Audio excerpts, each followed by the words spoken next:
This week's Grimm Fairy Tales. The Four Skillful Brothers. There was once a poor man who had 4 sons, and when they were grown up, he said to them, "My dear children, you must now go out into the world, for I have nothing to give you. So set out and go to some distance and learn a trade, and see how you can make your way." So the 4 brothers took their sticks, bade their father farewell, and went through the town gate together. When they had traveled about for some time, they came to a crossway which branched off in 4 different directions. Then saidest the eldest, "Here we must separate, but on this day 4 years we will meet each other again at this spot, and in the meantime we will seek our fortunes." Then each of them went his way, and the eldest met a man who asked him where he was going, and what he was intending to do. "I want to learn a trade," he replied.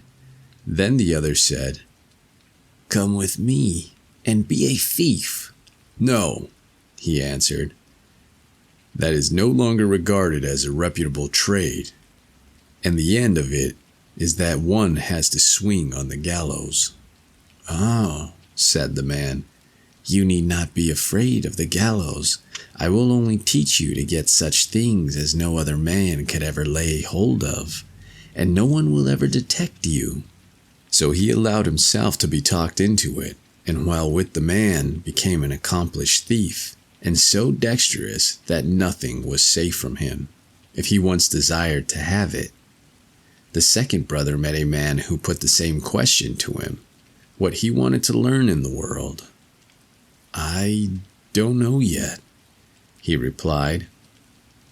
"Then come with me and be an astronomer. There is nothing better than that, for nothing is hid from you."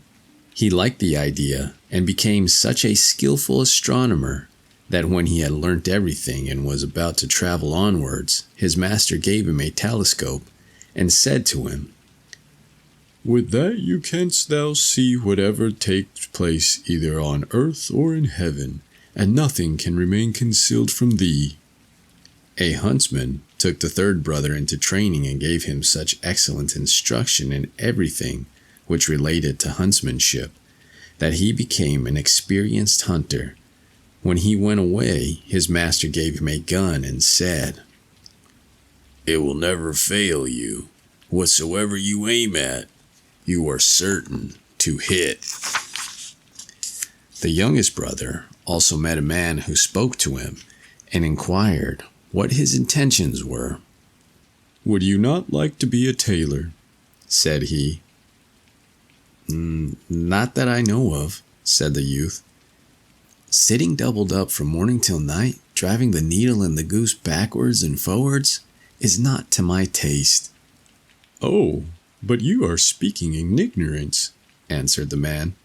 "With me you would learn a very different kind of tailoring, which is respectable and proper, and for the most part very honorable." So he let himself be persuaded, and went with the man, and learnt his art from the very beginning. When they parted, the man gave the youth a needle and said, "With this you can sew together whatever is given you, whether it is soft as an egg or hard as steel, and it will all become one piece of stuff, so that no seam will be visible." When the appointed 4 years were over, the 4 brothers arrived at the same time at the crossroads, embraced and kissed each other, and returned home to their father. "So now," said he, quite delighted, "the wind has blown you back again to me." They told him of all that had happened to them, and that each had learnt his own trade. Now they were sitting just in front of the house under a large tree, and the father said, "I will put you all to the test and see what you can do." Then he looked up and said to his second son, "Between 2 branches up at the top of this tree there is a chaffinch's nest. Tell me how many eggs there are in it." The astronomer took his glass, looked up, and said, "There are 5. Then the father said to the eldest, "Fetch the eggs down without disturbing the bird which is sitting, hatching them, The skillful thief climbed up and took the 5 eggs from beneath the bird, which never observed what he was doing, and remained quietly sitting where she was, and brought them down to his father. The father took them and put one of them on each corner of the table, and the 5th in the middle, and said to the huntsman, "With one shot thou shalt shoot me the 5 eggs in 2, through the middle." The huntsman aimed, and shot the eggs, all 5 as the father had desired, and that at one shot. He certainly must have had some of the powder for shooting round corners. "Now it's your turn," said the father to the 4th son. "You shall sew the eggs together again, and the young birds that are inside them as well, and you must do it so that they are not hurt by the shot." The tailor brought his needle, and sewed them as his father wished. When he had done this, the thief had to climb up the tree again and carry them to the nest, and put them back under the bird without her being aware of it. The bird sat her full time, and after a few days, the young ones crept out, and they had a red line round their necks where they had been sewn together by the tailor. "Well," said the old man to his sons, "I begin to think you are worth more than green clovers.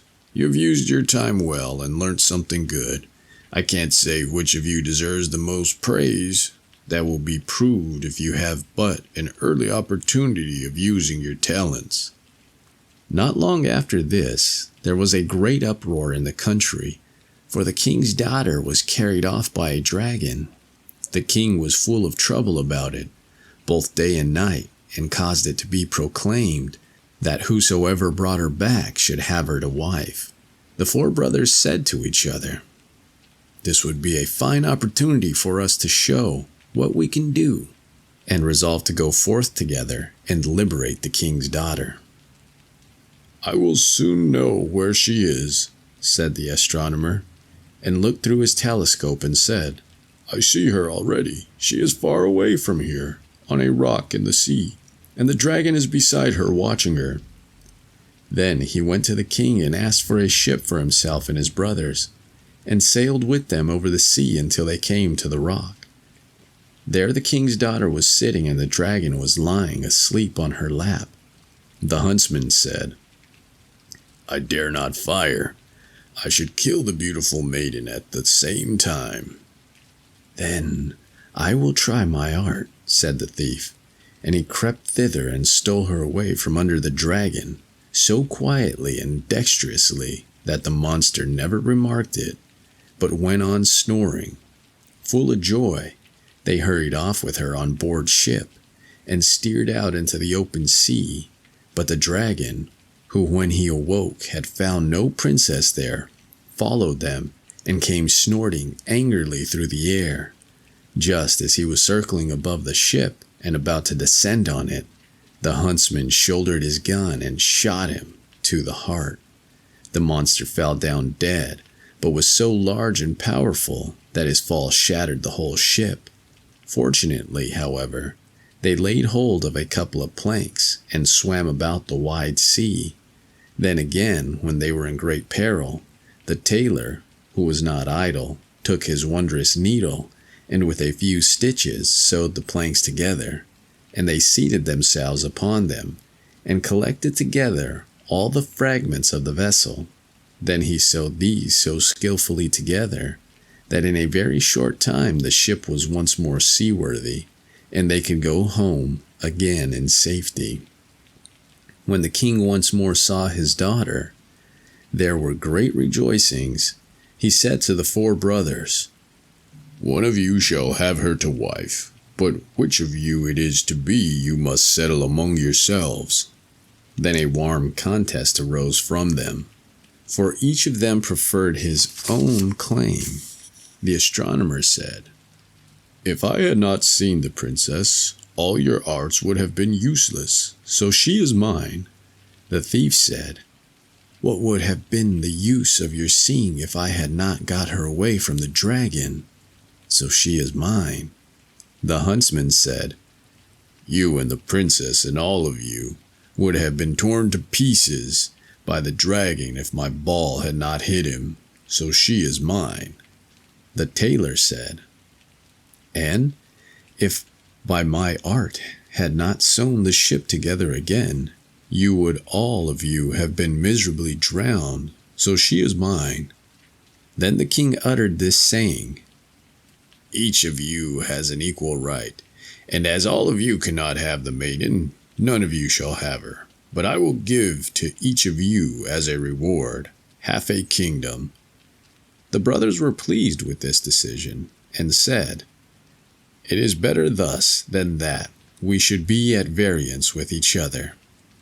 Then each of them received half a kingdom, and they lived with their father in the greatest happiness, as long as it pleased God.